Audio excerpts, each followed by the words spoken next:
Hello guys, আসসালামু আলাইকুম। Welcome to my new mini blog. আশা করছি তোমরাও ভালো আছো, আমিও খুব ভালো আছি। ডেলি লাইফে আমি কী করি চলো তোমাদের সাথে শেয়ার করি। প্রথমে ঘুম থেকে উঠে বিরাজটা করে নিলাম,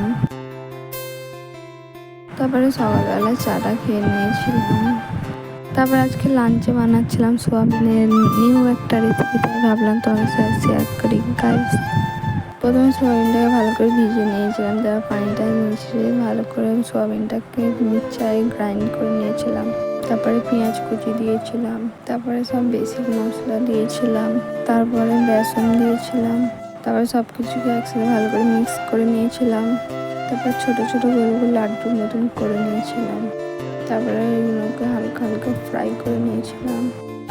এরকম গোল্ডেন গোল্ডেন হয়ে গেলে তারপর তুলে রেখে দিয়েছিলাম একটা জায়গায়। তারপর কটা গোটা মশলা দিয়েছিলাম, তারপর পেঁয়াজ আর টমেটোর পেস্ট দিয়েছিলাম। আমার মশলা কষা অলমোস্ট কমপ্লিট হয়ে গেছিলো। তারপর সোয়াবিন দিয়ে দিলাম, তারপর সোয়াবিন দিয়ে ভালো করে মিক্স করে নিয়েছিলাম। আমার সোয়াবিন রান্না করা কমপ্লিট হয়ে গেছে গাইজ, তোমরা এভাবে বানিয়ে খাবে, খুবই টেস্টি হয়েছে। তারপর দুপুরবেলা লাঞ্চটা করে নিয়েছিলাম। তারপরে আজকে যাচ্ছিলাম, মেকআপ ক্লাস ছিল গাইজ।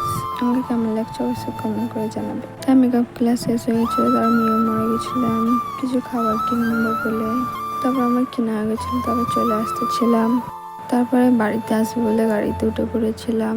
তারপর আসার সময় ফুচকা খেয়েছিলাম গাইজ। ফুচকা না খেলে যারা আমার হয়নি, তাই বাড়ি আসার আগে ফুচকা খেয়ে এসেছিলাম। তারপর মেয়ের মধ্যে এই দুটো কিনেছিলাম, কি নাম দুটো ভুলে গেছি গাইজ। তারপর সন্ধ্যাবেলা এটাই খেয়েছিলাম। আজকের ব্লগটা তো দেখাচ্ছি, নেক্সট ব্লগে বাই বাই।